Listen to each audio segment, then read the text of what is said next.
Hey y'all, my name is Chris. Some of you might know me as Bow Throw on the archery forum. Basically going through a couple different ways that were discussed recently and how to handle a hinge, how I shoot mine, different ideas, different ways to go about doing so. Struggled with the hinge at first. I basically had a bad anchor point, couldn't get my hand situated, it wasn't consistent, it wasn't good. So what I've learned to do is really, quote-unquote, manhandle this. Really keep a deep fist, a real strong hand in it. A lot of guys struggle with getting rotation out of that type of grip on a hinge. But ultimately, what you're trying for is the relaxation once you get the full draw and just relaxing against that wall as you continue to pull with your back muscles. That's the ultimate goal to any back tension style release. So as I'm pulling back, what I'm doing is I get back to my anchor point and I've got a strong fist on this. My fingers do not let up. They're strong and it allows me to keep my knuckles firmly planted in the back corner of my jaw. And that way I'm not moving angles, I'm not changing where I'm looking through the peep. Things aren't shifting around as I'm shooting.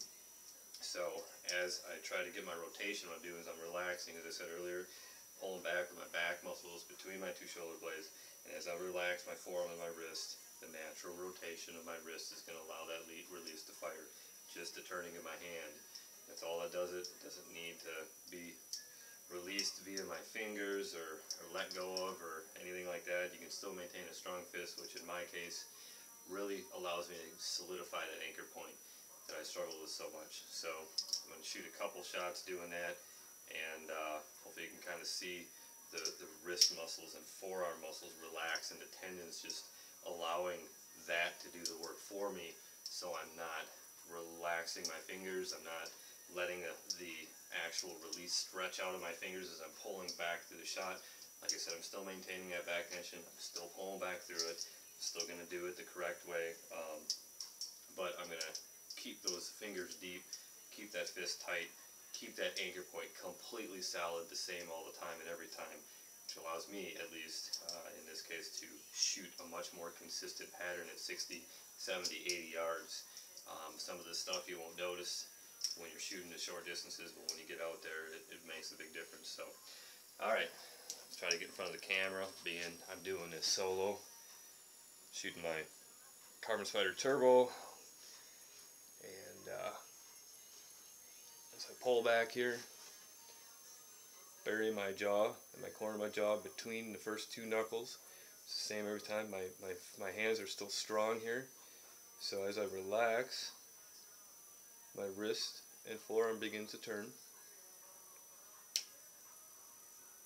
And it fires. Now I didn't at all let my grip up.